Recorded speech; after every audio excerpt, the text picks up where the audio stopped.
Bismillahirrahmanirrahim. Assalamu alaikum wa rahmatullahi wa barakatuh. I hope everyone is doing great and enjoying this Saturday evening. Tonight we have a lovely lady. She's all the way from New Jersey. I'm not going to give too much about her. So before I bring her on, inshallah ta'ala, she has a great story to share with us. So, whoever is new to my channel, please do head and subscribe to my channel and share and like, inshallah. So, you're going to find some great content. So, before I do invite the lady, and I'm going to ask her later on to share her content, her I don't know if she has a Facebook or Instagram, but I'm sure she does have a YouTube channel. So I'm going to ask her to share that in the link so you can go and hit the like button and subscribe the button to her channel, inshallah. She's a lovely lady. So let's bring her on. So, Hi. Assalamu alaikum wa rahmatullahi wa barakatuh, sister. How are you? Walaikum salam. I'm good, alhamdulillah. Yeah, everything's been good with me. I've just been super busy. I'm happy that we finally get a chance to meet and sit down and Mashallah. talk. This is my first ever podcast, Oh, actually. mashallah, mashallah. So, do I take that credit then? No, I'm Yes, just yes. joking. If you didn't reach out to me, I would have never been on a podcast. So this is so exciting. Or Mashallah. on a live stream, whatever. What do you call this? Live Li- stream, yes. Live Live stream, okay. podcasting, yeah, So I would have mashallah. never been on a live stream if it wasn't for you. So thank you But for kindly mashallah, you're reaching doing out. great. You're doing Thank great. So, you. how do you pronounce your name, sister? Leilani? Leilani? Leilani, yes, yes, Leilani. Okay. yes. So, I wasn't too sure how to pronounce because I'm really bad with the name. So, No, I'm that's glad that you okay. corrected me. And I didn't want to butcher your name either, but I'm glad you told me it's Navira, right? Navira, Navira. yes, yes. So Okay. tell us, so before I go into your journey, so tell us a little bit about yourself, what you do, where are you based. You don't have to give your accurate location, but Yeah. you can just go ahead for the security reason. We don't want to do that. So yeah, take it away. Yeah, so I currently live in America with my family. I'm not married or anything, with my parents and my brothers. And I actually am pursuing jewelry design. My dream is to have Oh, my own jewelry design business, mashallah. and I would love to in the future give back to certain communities. Like in the past in my life, I struggled with mental illness and I was actually in a psychiatric hospital. And at that point in my life, my mental state was so bad for like a short period of time, I forgot how to read and write. Like they asked me to write stuff down on a paper and I couldn't even remember because I was in such a mental confusion. And the only thing that really brought me back was art. They had art therapy, and I forgot that I could even paint or anything. And then I just started painting and drawing, and I'm like, hey, I'm good at this. It was funny. It was like learning that I was good at art for the first time, even though I had always been interested in it. So that brought back my memory. And then, after some days, then I was able to read and write and recall things. But I just love how the art had an impact in healing me and restoring my mental state. And so I would love to in the future have like a jewelry store that also offers jewelry classes. And also, I would like to create a charity linked with that to help those in psychiatric hospitals make jewelry and make art so that they can be healed too through creativity, because it's super strong in helping people feel accomplished. It's like creating something super beautiful out of just materials, out of markers, out of beads. You can create the world with just a pen and paper. So that's my big Subhanallah. dream. Thank you. Subhanallah. I'm so glad that you, from something negative, you brought yourself into positivity. MashaAllah. That's just great. MashaAllah. Yeah, So and how do that's you feel now? Do you feel okay? You feel like yeah, I need to yeah, give to the world, mashallah. And I absolutely love that yes. when you said that you want to give back to the community, mashallah. Yeah, I would love to do that. I feel like, as you know, like Allah gives us struggles in life only to bring him closer to Him. he has everything put in our path is really meant with a purpose. And some people say, oh, how come, my parent got sick, or how come my dog died? Sometimes he gives us unfortunate events, because he knows that that will draw us to him, and that Mm, will make us turn to prayer and turn to reading the Quran and going to the mosque, and all these things are where we're supposed to be. So sometimes if we're not where we're supposed to be in our faith, we're given mm. obstacles to bring us closer. So if you have obstacles in your life, don't see it as a negative. Just see it as a way to go speak with God, pray, do the 5 prayers, and read more and research more. You can listen to scholars. Like, I love Mufti Mank on YouTube. I Oh, always watch yeah. him. He's um, good. so I would just say use your negatives in life. They're not even negatives, but use the issues that you have in life and your problems, and turn them into positives by Mm. coming closer to God and seeing how you can help others who are in your situation. If you experience some sort of illness, maybe you can give back to a charity that deals with that illness. Or if you have a disability, maybe you can work with other people of that disability. So I would say, turn weaknesses into strengths. That's the best thing that you can do when you're thrown something that's meant to knock you down. You get back up and face it and overcome it. Mashallah. I know you just hit like how your life before converted to Islam. So my next question would be, how was your life in regards to faith? Did you have any faith before Islam? Yes. So previous to being Muslim, I was Roman Catholic. My whole family is on both sides. Just to give you some cultural context, my mom's family is full Italian for the most part, and my dad's family is full Indian for the most part. So I had the mix of both cultures, and from both countries in the regions they were from, they happened to be Catholic. Because where my dad's family was from, the Portuguese came over there, settled, and so they brought Catholicism with them. So Mm. yeah, that's how my dad's family in India happened to be Catholic. So always I was Ah, raised very religious. My parents are very faithful, spiritual.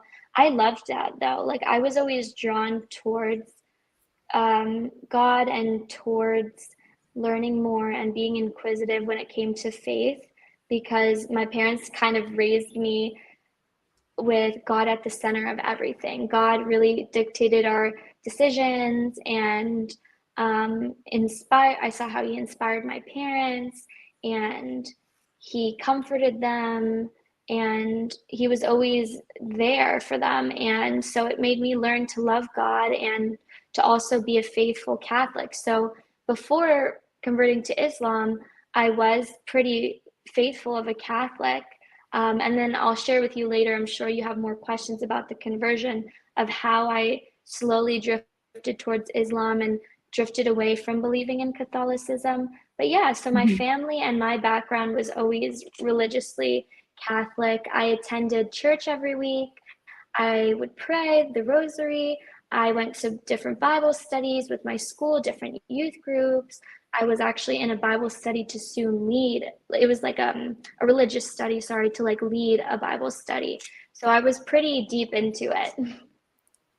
So you were like, when you said you were deep into it, so you had like a intense knowledge about your faith, about Catholic. Is it Catholic? How would you say? Um, Catholicism, that's it. Catholicism. Sorry. So you had like intense knowledge in It's that. So okay. from you to come to Islam, it would have taken a big, huge turn, really.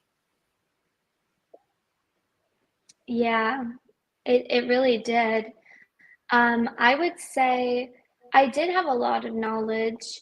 Um, I can't sit here and say I read the whole Bible cover to cover, but through my whole life, through church, Bible studies, listening to talks, I've, heard many different verses and stories. Even when I was little, my mom got me always those children Bibles, and we would read together many nights. And so I was well aware of the stories and the teachings that existed. And I can I'm big on saying that like you can never fully know everything about your religion, no matter how long you've been in it, no matter how much you've read, researched. Even scholars, they're still learning today. The top people who Absolutely. know the most, they're still learning. So I just feel like um, I was to a point of a lot of knowledge, but I was nowhere near like a priest or a nun or someone that studies this every day. But I was pretty practicing. Yeah, so it did take some big things that happened in my life for me to change my religion and realize the true religion in my eyes. Mashallah. And you're so, when you said correctly that, it takes, it sometimes it can take person's whole life to learn about their religion, and you, that was a really good point raised by you to say that even scholars are still learning. I myself see myself as a student, and I think I will always be a student, because every day you're learning new things about your deen, about your religion, mashallah. So yeah, that's a very valid point that you I love raised there. that. Yeah, absolutely. I love And that. not And just about your even religion. the Yeah. teacher could. Oh, I sorry, mean, sorry. You can that's okay. continue. I think there's a little delay in the Oh, okay. conversation. Yeah. Yeah, it's a little paused. Okay, now it's back. Okay, your video Okay. paused for me for a second. I'm sorry. It's probably my Wi-Fi. That's But you're okay. totally right. We're all students of God, you know, even teachers, even the scholars, the imams, everyone, they're still a student of God, learning from God and learning through life. That's what this life is for. You know, it's very temporary and it's just to get to our eternal life with Mm, God. Um, and the other thing is, I used to say this when I was a Christian about the Bible, but this could be said about any religious text, whatever religion you follow. And for us, the Quran, I feel like the Quran is a book that is something that is read over your whole life. You're not supposed to read it in one sitting and then be done, or read it across a few days and then be done. You have to read it and then you have to read it again and again and again, because every time you read it, just like when you watch movies, you pick up something little different that you didn't notice before. And then also, if I don't know if you've noticed this across your life, but let's say you read it at a certain age where you're like a child, you won't understand many of the problems that it talks about, or the situations it talks about. For example, like things in married life or dating, or experiencing deaths or new births, whatever. Like you wouldn't have experienced any of that when you're younger. So much of the Quran doesn't make sense to you from an experience perspective. Even though you can mm, understand it, there's only like a level, a maximum to how much you can understand. I feel like once you take this step and you read it, you know, ongoing, maybe daily, maybe that's every few days, but day after day, year after year, and you keep going, you relate more and more to the things that it talks about. And even mm, me at my age, like there's so much I haven't experienced. I haven't been married. My parents are still alive. I'm still in school. I haven't worked like a professional, real job. So I feel like for me, I know there's so much to learn in the future from it, but that shouldn't stop you from reading it at a young age. You should want to learn what you can at a young age and then build upon that, because this book, you know, it has the beauty of mapping out to you every way in which you should live, and stuff mm. about how the prophet lived, and other prophets. And I feel like if you follow that, it will give you wisdom on how to make the right choices in your life just going forward. So yeah, that's all I have to say about that. Absolutely. No, you're so correctly say that. That I think, because when you read Quran, when you're at certain age, for example, when you're younger, you probably not be able to resonate or relate um, the Quran within that period of time, with that age. But once you make the habit of it, I think, read it as a book, pick it up as a book, and see actually what actually is Quran's trying to tell you. So it's a word of Allah, and just just take it. Just, I think I would. say to anyone who's out there, just read it as a book, and then I'm sure, I'm so positive that you're going to find so much khair. Going to find so much goodness in that. So go in there first of all with a positive mind. That's my suggestion to everyone. So yeah, so coming on to my next question. So what really attracted you to Islam?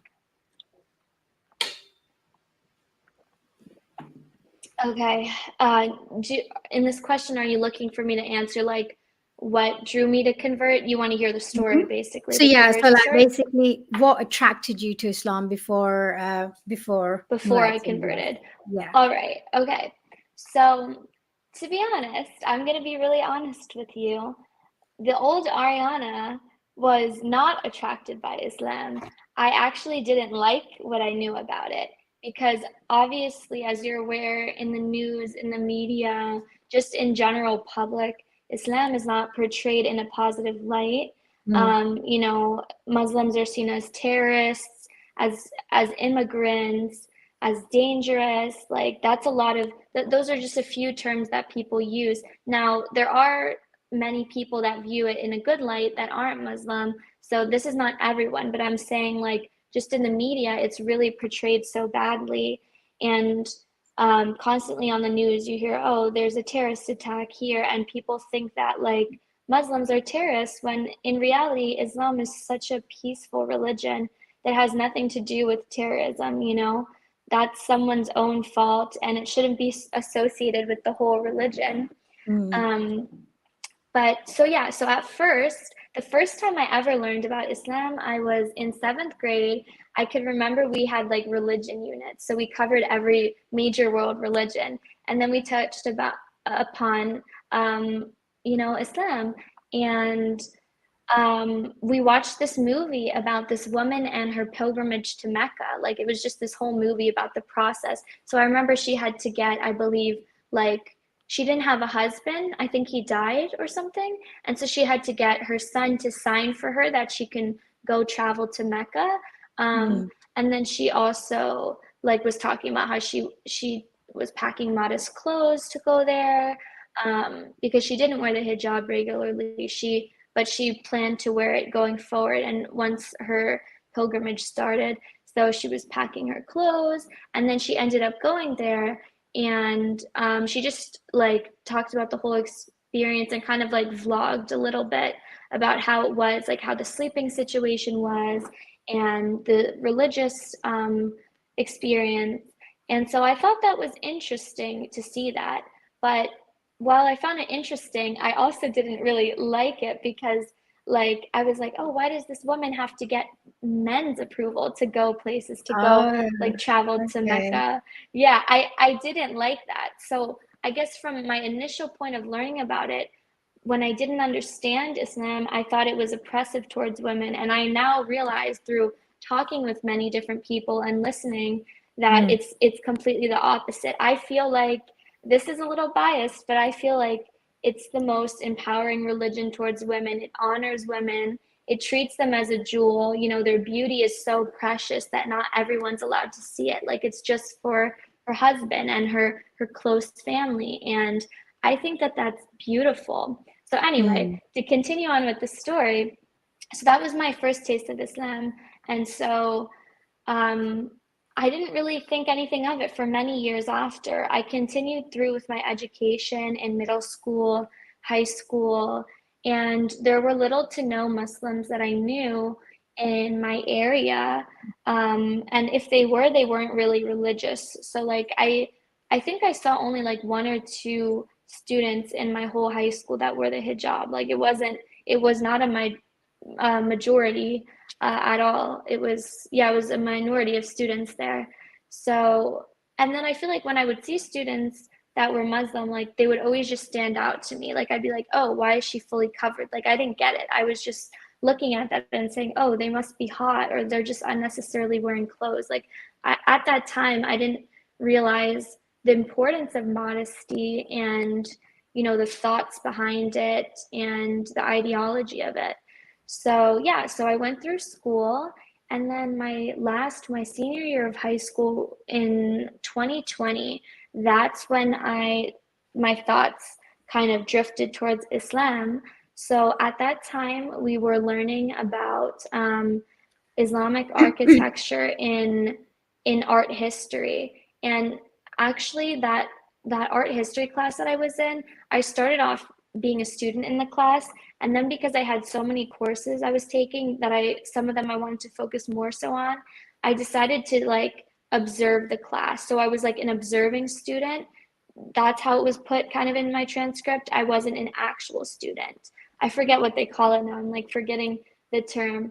But I used to just come in on the classes and listen. Sometimes I would just draw and like do my own thing, but I'd listen in the background.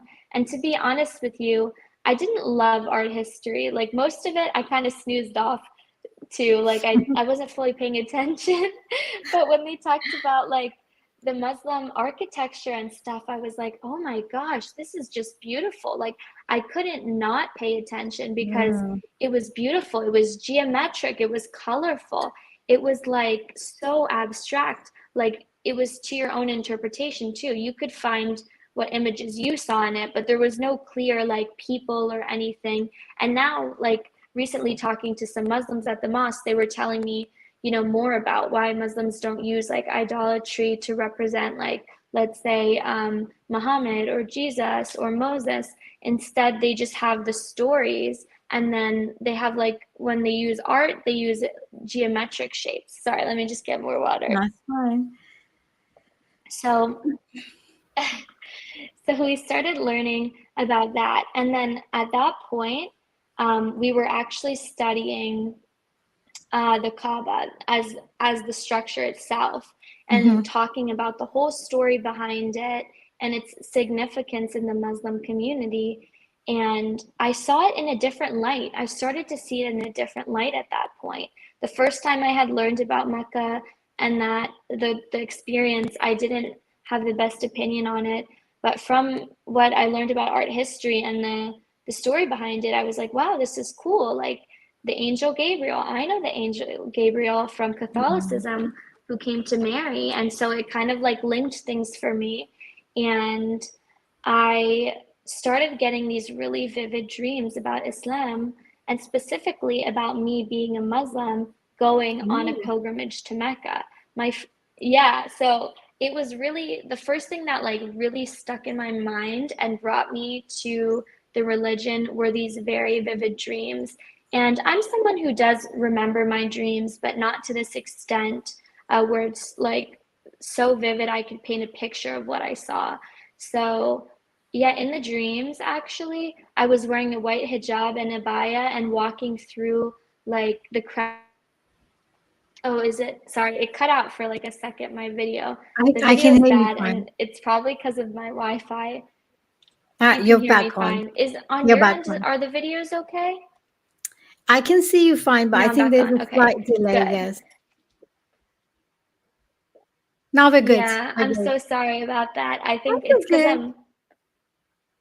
what's the matter? I think it's fine. I can see you fine. It's all What'd you good. say? Can you hear me? Okay. As long as it's fine for you. When I am listening to you, right now your video's paused and you sound a little robotic, but okay, wait, you're back. I think we're good. I think we're good. So Okay, never mind. good. Just tell me if the audio is bad or anything, just stop me in the middle of my story because I don't want to keep talking on if it's like all strange sounding, you know? Are you on your Um, Wi-Fi or are so you? basic I'm on Wi-Fi and cellular actually. So I'm on both because in my house that works the best. When I put just cellular, it doesn't work, but when I put Mhm. just Wi-Fi, it doesn't work. So I always put both. I Oh, okay, apologize for okay. that. But Yeah, I but think it's it's better fine now. now. It's good. It's better now. Yeah. Yeah. So Okay, when good. was the So point so point that anyway, so I you? got Yeah. So when was the point that that you I what? realized? Sorry, can you hear me? Yeah, I can hear you. Yeah. Yeah. So when was the point that you Can you hear realized me? Yeah. you want? Yeah. So when was the point that you realized you want to convert to Islam? That's it. This is the time. Okay. Okay. So to sum up the rest of the journey and the process is, so I had those dreams. They were very vivid. I had like 3, 4 dreams about that. And I just always had that in the back of my mind. I'm like, why did I get these dreams? That's weird. It almost seemed like a vision, like it was glowing. Like my face had so much in like it was just glowing.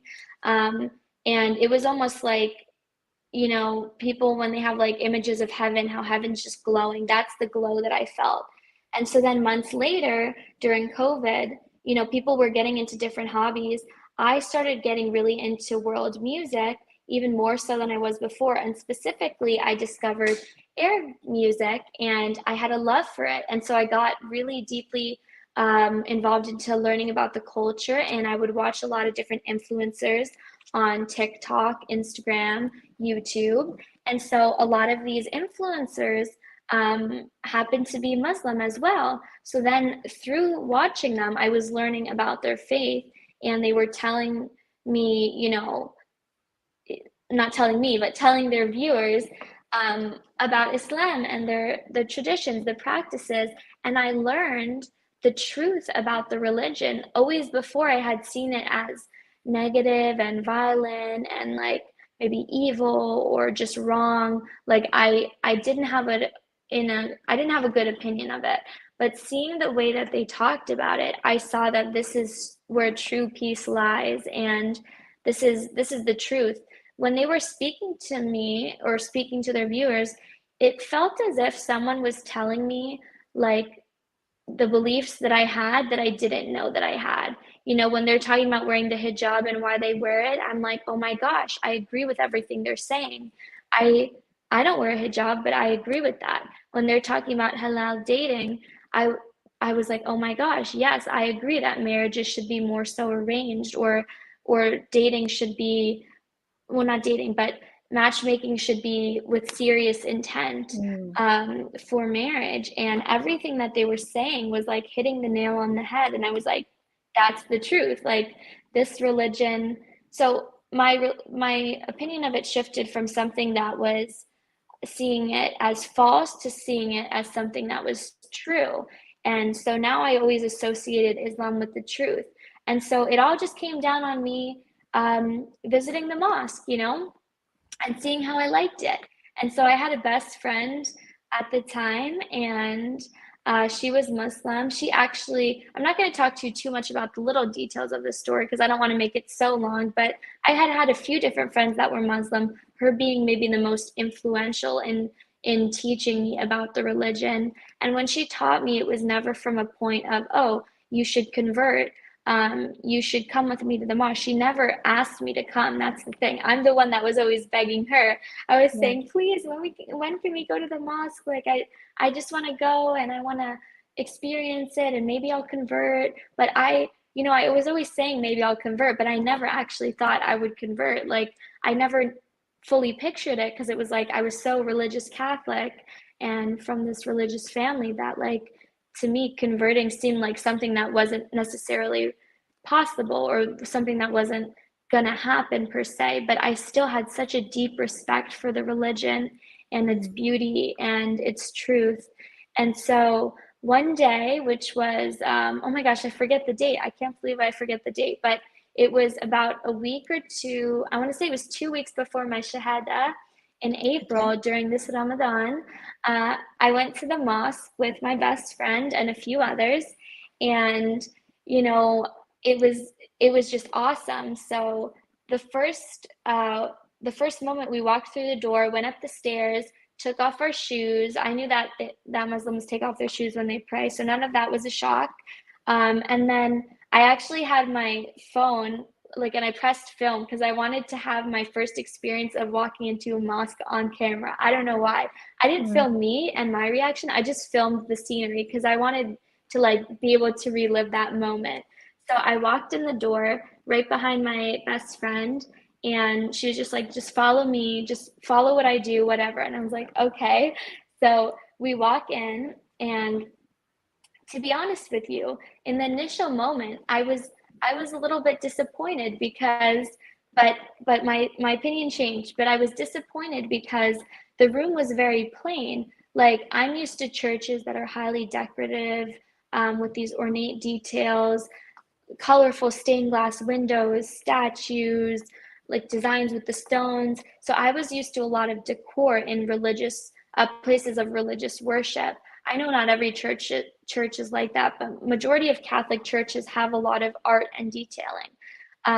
But in this mosque, we are on the top floor, and the walls were completely plain white, and there was just, the rugs, the carpets, the prayer mats, and that was all that was in that room. And so I just looked around and I'm like, wow, I've been looking forward to coming to the mosque for so many months, and I've been like holding it so high in my head and thinking like it's going to be this like magical place that's like super extravagant. And you know why I also had a really like high high view of how it would look in my mind is because so I had never looked in a real life mosque before, but the only thing I had seen was stuff in like art history about like Al-Aqsa Mosque and all these mosques from Ah, around the world that are like the most famous ones that are the most beautiful. So when I was thinking I'm going to mosque, that's what I was thinking I was going into, like some place that had all these mosaics and paintings, and so I that's what I was going to expect. Um, but I was surprised. But then things completely changed when the prayers started, and I saw everyone going through the movements. They're holding their hands like this, and then, sorry, something popped up on my phone, and then they're like bowing, and then they're coming down on their knees, and then like kind of folding over. And I loved the whole process of it. I feel like to me it was really reminiscent of like, I don't want to compare it to this, but maybe like yoga or like an exercise. To me, it looked like it was like mm, stretching.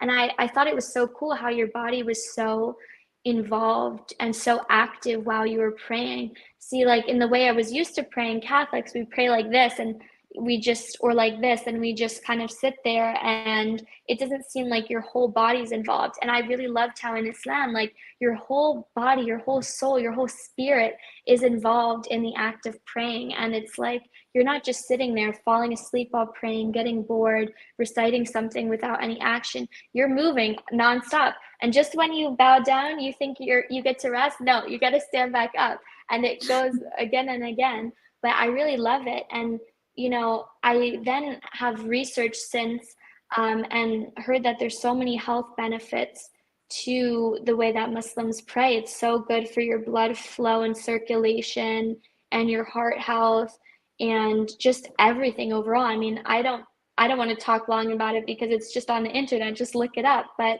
mm. from that, I loved the motions. And then it was like the voice of the religious leader was just so, so beautiful and angelic. Like, I feel like that's the sound that's in Jannah, like just constantly playing. And I'm sure it's even more beautiful because that's the most beauty like imaginable. But for me, I just felt so at peace. Now, I kind of looked like a fool. I didn't know what I was doing. I was doing all the wrong moves, just like completely copying my friend, but in a messed up way.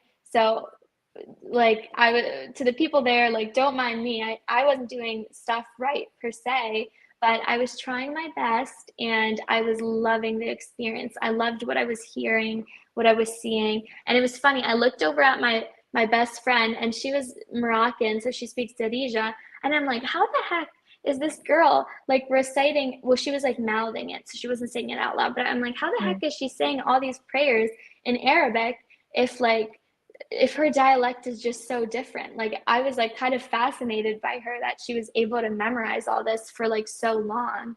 um and yeah, and then I gave up kind of on trying to go along with everyone because it was very confusing for me to follow. So I sat in the back with my best friend's close friend, and she was on her period, so she was just reading what he was saying and the prayers and everything. And so I was just following along with her, and she was teaching me what it meant. Now I can, even though I'm not Arab, I can read and write and understand some. So I was also trying to read like the actual Arabic. And so, yeah, that was my experience. And when I came out of the mosque, I told my friend, that's it, I'm converting. And it just went from there. Yeah. Mashallah. Mashallah. So, did you say it was this year? This year, yes. Yeah. So when I took my shahada, it was April 19th. Okay, mashallah. So, just one more thing I would Yeah. ask you. Thank you. So, who is more supportive of your journey? Did you feel that okay, fine, you have some support from certain people, like you just said, like your friends, your best friend, maybe. Is it okay to say best friend? She led you to Islam, but she wasn't like forcing it onto you, but she was like making you see what actually Islam is. So in a way, indirectly, she introduced Islam to you in a way. Mm-hmm. I would Yeah. say she was, so I would say the biggest influence, she was like the biggest consistent influence. But prior Mm, to her, when I was at my past school, I had made my first, I guess, yeah, my first Muslim friend. We never met in person. And actually, I would like to find somehow reach back out to her. It's a little hard when I don't have social media anymore. But she was the first like hijabi that I became friends with. And I had asked her mashallah. more about the religion, and she explained to me in detail. Like it was like a 3 hour like Zoom call, and we had, oh, what's going on with this? It Sorry, says I'm just something. sharing the just sharing the comments. You carry on. It's all good. Oh, sorry, sorry. That's okay. I didn't know what it was saying. Um, That's okay. it's okay. So basically, she was the first person to tell me about I forgot to mention her in my story, but she was the first person along with the influencers on social medias. Like she was the Mhm. first kind of real interactive experience I had where I could just ask questions and have them answered directly. And through her, I learned that the religion was not an oppressive. It was super empowering, specifically to women. Because I had asked her, I said, "Why do women have to cover? And men Mm, don't wear this. Why why can men have multiple wives?" And so she was explaining to me all these things, and everything made sense. And I didn't have any doubts after that. And so that opened a huge door for me into just exploring it further. And then, like I said, at the point that my best friend came into my life, she just helped me grow even further. mashallah. And then, I mean, me and her are no longer in contact, but I still have high respect for her. She's an amazing person. But yeah, it's really been my friends who have Mashallah. inspired me, and even my non-Muslim friends are learning about it too. Some of them are Christian, but they're getting really into it, and you know, inshallah, one day they convert and get drawn to Islam too. Inshallah. I'm not going Inshallah. to talk about I'm not going to talk about anyone that didn't support me. There were a lot of people that didn't support me, Yeah. whether yeah, in all aspects of life. But I ignore that because it's just noise in the background, and I don't really care about that. I care about what's the truth to me and just pursuing my truth and my goals in life. So yeah. Mashallah. Thank you, brother. Assalamu alaikum, brother Ibrahim. How are you? And thank you, Mr. Speed, for this. Thank you so much. And so, yeah, so I'm going to come on to my next question. Where do you feel yourself that you want to be when it comes to your deen? So let's just say 5 years time. Like, do you see yourself preaching, giving dawah to others? How do you plan to do that? Because I know you already mentioned that you want to give back to the community in in some way or the other. But is it Islam that you want to preach to others? Maybe to non-Muslims? Maybe Sorry, I hiccuped or whatever that was. I think it was a little burp. that's So fine. I, okay, so I feel like so God gave us all different gifts. And so I feel like no two people are meant to have the same journey and bring people to their religion in the same way.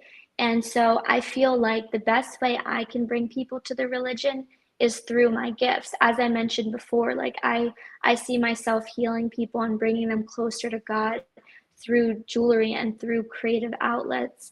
And I also I really admire scholars, and I see myself doing something along the lines of that, but I truly feel like my life purpose is to make jewelry and um, to have my business and have my charity. But I definitely want to be able to intertwine it with Islam. I feel like I want to educate as many people as I can about the truth about the religion, because I know there are people just like younger me out there who have doubts about it, who have hesitations, who don't, simply because they don't know about it. So my whole purpose actually behind creating my YouTube was to bring people from all identities towards the religion, and maybe people who are already of the faith who just need that kickstart to bring them closer, or bring them to dressing modestly or acting modestly. So the whole purpose behind my YouTube is kind of for me to be both a student and a teacher. You know, one, I want to teach um, many, as many people as I can about what I know and what I want to know. But I also want to learn from others. Like, even doing this live stream with you, it's a chance to talk and hear other people's perspectives. And I use YouTube to learn from scholars, and so I both want to be a student and a teacher when it comes to Islam, but I don't want to reach such a certain level that takes away from my purpose, from my business. And this is my purpose currently. You know, God always has different paths, and sometimes we think we're going to do one thing, but we end up on another. So I can't sit here and say I'm never going to do that, because I simply don't know. But right now, that's where I'm at. And actually, I see myself in the future um, heavily creating collections, jewelry collections, and jewelry specifically geared to Muslim women who choose to be modest, because um, I'm sure you notice that there's a lot of jewelry maybe that we can't wear because it's like it can't be shown. Like, I can't get a belly piercing, Mm. or even necklaces, they don't really show because always I have my hijab here, and even earrings. I showed these I ones that I made Yeah. actually, if you can see. But Oh, they're I actually, beautiful. thank you. Do I you have actually have, like a website? Are you working on your website or anything? Do you have a link where I can share I'm in the working, stream? I think what I'll do is soon I'll make maybe a link to like a GoFundMe for my charity, because I want to start the charity Mhm. work as soon as possible. So I will share that with you as soon as I can. Yeah, Or please do that actually, because yeah, actually, I you could think it's just tell going the to really people. benefit people, inshallah. Thank you. I think you could just tell people it's going to be in my bio, because I'll create that today and have that in my bio. And then later on, I'd like to Mhm. develop my website with the information for my charity. But for now, to have a quick way to raise money Mhm. for this, I think the best way is GoFundMe. So I'll create that today, and it will be in the the Brilliant. link will be in my bio in my YouTube. But as I was saying, like, Okay. I see So myself once you've done just that, email that to me. Sorry, once you've done that, email right. that to me so then I can share it in the Okay. stream later. Yeah, okay, I will do that. And just to finish up what I was saying, I see myself creating jewelry specifically for modest women. Like, I have 7 piercings all on my ear, each ear Oh, actually, but I wow. can't show that because, then I'd have to show my ears and everything. And Mm. I want to create jewelry that's so modest, like so geared towards modest women, that like they could just really just show their eyes and their hands, and then you can be able to see the jewelry on their hands. Um, and so mostly I want to do like really pretty different types of rings and bracelets that can still show, and you can still be fully covered as I am now, but you can see stuff on. And I also see myself, I thought of this idea, which is really cool, making like wearable headpieces that are like jewelry, stuff you can put over Mhm. the hijab. Like, it might be like, so I'm Indian, and in Indian culture we have these tikas that go here. Yeah. So maybe like doing something that goes around like a chain, and then it connects this way, and then you just like put it on you as if it's a crown. It has like all hanging jewels. I could see something like that being really pretty, and I would love to start all this, but it all takes money. So I'm working on, Mm. just I going to miss work soon wearing and starting to earrings. save. Yeah, I really do miss I know. it. And that's the other thing. But I I miss can it too, always girl. I wear it have when so I many have sisters earrings. around. Yeah. I can always wear it when I just Yeah, have the sisters around. So I could just like little bit loosen my hijab so then I can show a little bit of my hijab. earrings.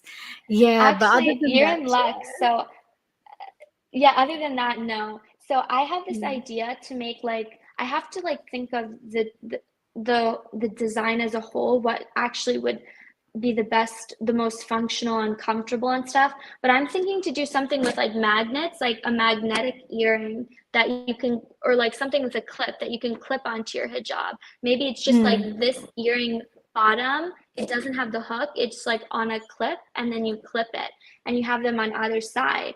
And I would really want to work harder at creating jewelry that can be worn almost to look like it's normal jewelry, but it could be clipped to the hijab, or maybe necklaces that have clips on them that can be same thing, like put over the mm. hijab, or ones that are really long length so they can still be shown.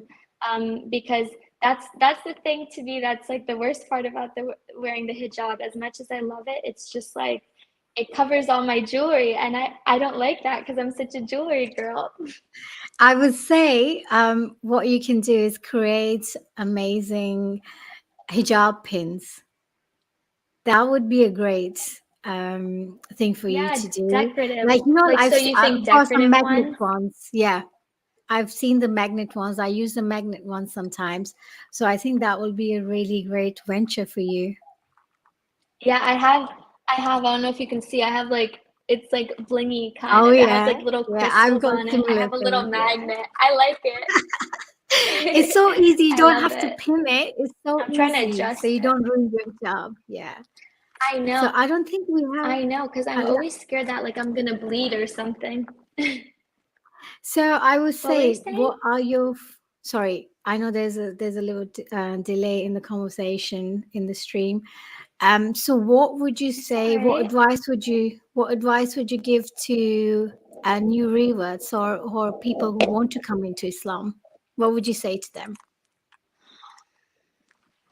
I would say, wait, let me think about this for like 5 seconds because I want to make sure I'm giving the right answer. I have an idea in mind, but I would say the first thing that comes to mind, I'm sure there's lots of advice, but the first thing that comes to mind is turn to God. Just always turn Mm, to God. So whatever you interpret that to mean, um, go with that. But my feeling is when you're reverting, it can be very hard to be accepted in the general public. Maybe it's at work, maybe it's within your family, maybe it's within your friendship circles.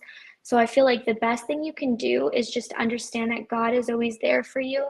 And as hard as it can be to your have those close to you want to distance themselves from you or dislike you or whatever it may be, you have to remember that doesn't matter. Like, where do you want to end up? Like, do you want to go to heaven? Then if you want to get there, you have to follow God's teachings and just know that he's always there, as lonely as life can feel. And this is for anyone, even if you're struggling with mental health issues. Like, as lonely and as hard and as sad as life may seem, God is always there. So even when you're at a low and you're struggling, or when you're on your new journey to this new religion, just realize that you don't need anyone else but him. Your friends could leave you, your husband could cheat on you, but at the end of the day, you still have God. He's the only 100% consistent thing in this world, on this earth, um, in existence. So that's what I would say, is just realize that he's there. And then the second thing is, um, know your truth and the truth. If Islam is the truth that you choose to follow, and follow it.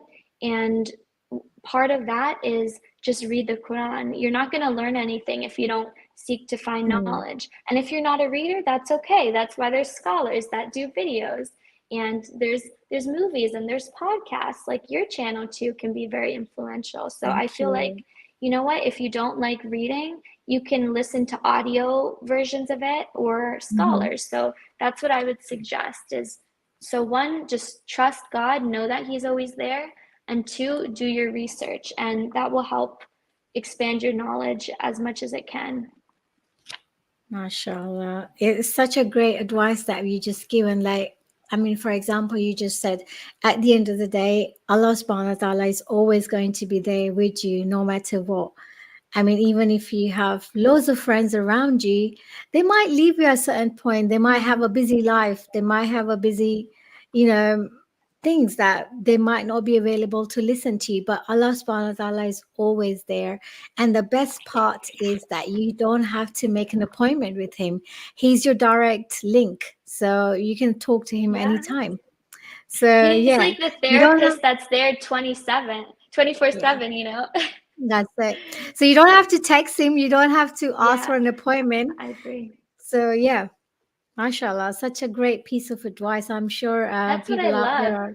You don't, you know, yeah, you don't need anything in order to talk to him. Like literally, you could be any location, any time, and you don't have to say anything out loud. You can just say it in your head and pray, and he's there, he's listening. And seriously, if you're new and you're like, a little worried about learning how to pray, and I still am so new and I don't fully get it yet, but just keep trying, try as much as you can, whether that means every day, Mm, every other day, once a week. Just try to do it, because you're never going to learn if you don't try. And I think the prayer times are very useful. I think the most important thing is that you pray regardless if you choose to do it during those times or not. But I would say follow them, because it helps you to be reminded of God at maybe the busiest times of your day. First thing when you wake up, when it's around lunchtime, when it's in the middle of your work day, then when you get home from work and it's around dinner, and then when you're about to go to sleep. So these prayer times are really meant to bring our focus back to God when we start drifting away through the day. And if you learn to follow and pray during these times, you'll be far less likely to sin, because your mind is always on God. If your mind is mm, always on God, your mind can't be always with the devil and his intentions, his ill intentions for you. So you have to keep your mind on God as much as possible. And whatever you take that to mean, whether that's praying, listening to I like on Spotify, like listening to the recitations, like being sung, that's very pretty. I also like watching scholars, just whatever you can. If you're in driving, fact, put there's something a on that's Islamic. Hmm. sorry. In fact, there is a question, and somebody just asked, "What scholars do you listen to on YouTube?" Do you want to give couple away? Do you want to let them know which one do you listen to? I listen to a few, but I mainly just listen to Mufti Menk. And I know that's not good to just listen to one. It's better to listen to like Mm. many, but I always like something about his videos and the way like his glow is and everything. It's so serene and peaceful, and he has such good advice. And specifically, the reason why I always watch him is because he does so many videos for reverts. Like I feel like that's one of his specialties, is like doing videos on, like if you had just converted and you're in the reversion process or you're thinking about it, like he gives advice on how to deal with family, Mm. and um, when you're converting, how to deal with friendships, how to deal with the opinions of others. I feel like his advice has guided me so much, and I really feel like he's speaking directly through me when he's addressing crowds of people. I also wanted to tell you that my phone battery is coming close to dead. So if you There's want to continue this, I can get my charger. Do you want me to Mm, get my I charger, or how long do you I think? think I think we're coming to the mark of 1 hour anyway, so we're just gonna wrap it up. So I just before we do that, thank you, brother Ibrahim, for super chat. Thank you so much. And yeah, I think I might just how much battery do you have? Do you okay to go if I take one or two questions, maybe? I think for that, I would have to get the charger because it's literally at 4%. I didn't want Then to it's interrupt us and go fine. get it, but I No, might no, that's have to. absolutely fine. I think I'll have to invite Okay. you another time, inshallah, because I think you're a bundle of joy, Yeah. mashallah. You're amazing. I get so much positivity coming from you, mashallah, alhamdulillah. So I'm gonna have to invite you back in, inshallah. So maybe arrange another time. Let me know, Thank email you. me when you're are Yes, available yes, next. totally. Yeah. So we Yes, can touch different topics, yes. inshallah. I know you talked about your, you've gone through, your mental illness in the past. So maybe we can touch that subject, but do let me know what your availability is. Inshallah, we can Yeah. talk about that. So, as now, I know we had a little bit of delay. Sorry, once again, it was from my side, and I didn't quite get the Okay. timings right. But yeah, I just want to say thank you so much for being here tonight and sharing your story with everyone. I hope everyone can benefit from this, inshallah. And thank you everyone for being here. Thank you, Brother Ibrahim, and thank you, Mr. Speed, for super chat. Thank you so much. And yeah, I think we're gonna wrap this up because we're coming to 55 minutes I have a mark. question. How many people are on here? Can you see? I can't see that. And How many people? okay, so right now we have around 20, saying 20 people right now, but afterwards, once this is just live Wow, that's chat, so good. yeah, so inshallah, once this is go on to as a stream afterwards, it will be shared as a stream, live Hmm. stream, or past stream, sorry, so then people can watch, inshallah. So I will share the Right. link And with is there you. a way you can send it? Mhm. Good, good. Yeah. I will share the link So yeah, with like you. is there a way I could post it? Like through the link, how would Sure. I post it? Or no, you can I only will. post. Yeah? Yeah, I can post this, but I can certainly send you the link, and then you can share this on your channel. Okay. Great. Thank Cool. you. Well, it was So such a don't forget pleasure to email speaking with me. you, Oh, Navira. you're welcome. You're I won't. welcome.